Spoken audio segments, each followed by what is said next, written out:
السلام عليكم حبايبي، يا رب تكونوا طيبين ومن ربنا قريبين. نبدأ بالصلاة على الحبيب.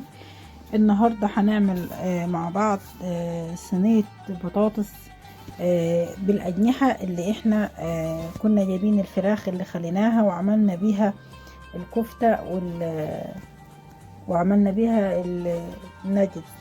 فهنعملهم وهتعجبكم ان شاء الله، وطريقتهم سهلة وبسيطة. وبنستغل كل حاجة في الفراخ لما بنخليها. الأجنحة بنعمل بيها أكلة، والصدور بنعمل بيها أكلة. هنجيب البصل معانا وهنقطعه كده جوانح، وهنعمله نشوحه في حبة زيت أو معلقة زيت ومعلقة سمنة، وحطينا ملح وفلفل وبهارات، وهنقلبهم كويس. مش بنخليهم يحمروا برضو. وبعدين هضيف عليهم الأجنحة، ومعايا فيهم برضو دبوسين كده، والباقي أجنحة، وبنشوحهم في البصلة. بتديها نكهة حلوة قوي لما بتتشوح فيها كده. وإن شاء الله هتعجبكم وجربوها والله، وطعمها بيبقى حلو. احنا ده في ناس بتشتريها الأجنحة بمبلغ وقدره من بره. معلقة توم كمان مفروم بيديها نكهة حلوة قوي قوي قوي. اهو خلاص كده يعني بنخليها يا دوبك كده ايه بتلون معانا بسيط. بنحط كمان البطاطس، بنديها فيها تشويحة. جربوها وان شاء الله هتعجبكم، وكل سنة يا رب وانتم دايما طيبين وبخير. ما تنسوش تدعموني بتعليقاتكم الجميلة، وربنا يا رب يجعل كل أكلنا اللي بنعمله فيه بركة وخير لينا ولبيتنا ولولادنا يا رب.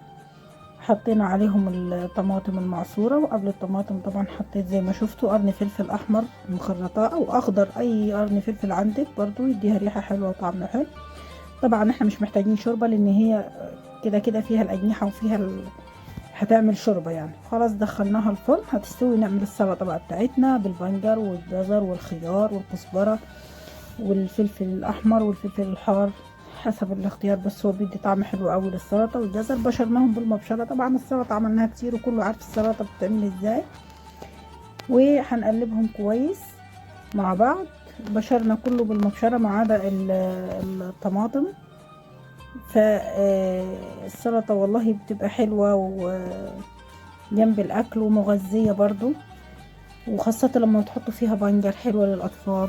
هنعمل حبة رز أبيض، معلقتين زبدة سمنة وزيت حسب ما انت حابة تحطي يعني. في ناس تحب الزيت خالص وفي ناس زبدة، على أنا بحط الزبدة أو سمنة على زيت. وهنحط الرز. طبعا الرز كل واحد حسب المقدار بتاع العيلة فيها كام فرد. هنعمل رز طبعا جنبهم وهنشوحه كويس. هنحط له الملح، وهنحط له هنغلي له ميه، هنحط له ميه. وربنا يا رب يحسن زادنا جميعا، وان شاء الله تعجبكم. والله يعني صينية البطاطس لوحدها شكلها يفتح النفس. ويا رب يكون الوصفة عجبتكم. والخيار برضو هو اللي احنا مخلينه مع بعض. عملنا السلطة والرز الأبيض. ويا رب يكون عجبتكم، وكل سنة وانتم بألف خير. وشكرا لدعمكم، والسلام عليكم ورحمة الله.